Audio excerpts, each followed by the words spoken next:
When the sun rose over downtown Seattle, most of the demolition work on the Olympic National Life building had already been done.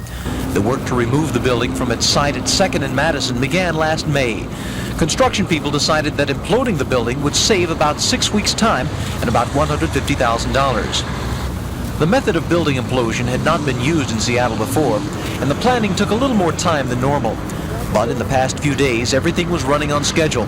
Crews boarded up the lower stories of the building to come down, and of the surrounding buildings too. Workmen loaded 650 pounds of dynamite into the supporting columns of the structure.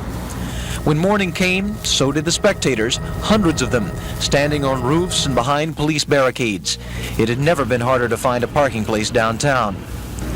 Demolition experts made final preparations, checking out electrical connections for the blast and setting up seismographs to record its vibrations throughout the area. But amid the tension of the moment, the man who pioneered implosion demolition was calm and philosophical. Really, I don't like to destroy things, but we all have a life cycle. You and I and this globe are on even. This old world will go someday, so the people that want to save things just because they're old, I think, are foolish. 7 a.m. was planned as the 0 hour, but 7 o'clock came and went while crewmen checked and rechecked the wiring for the explosion. Finally, warning blasts were sounded.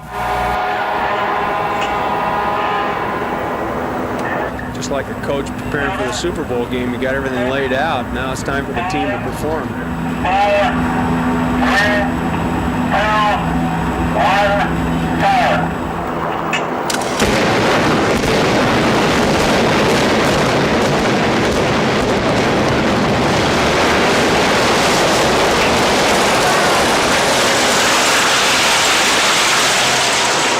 The dust cloud hovered over downtown for several minutes. When the air cleared, the demolition people found out what they already suspected. No, we're pleased. It's a better job than we anticipated.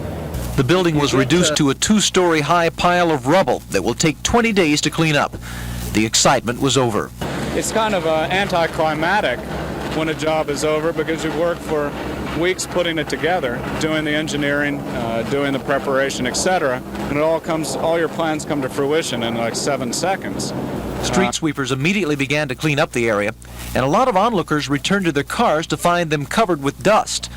Workers from Washington Natural Gas discovered the explosion had broken the joints in a few gas lines in the area, but the problem was not serious.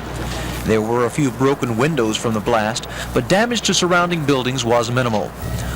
On this spot will rise the $100 million First Interstate Center, 48 stories high.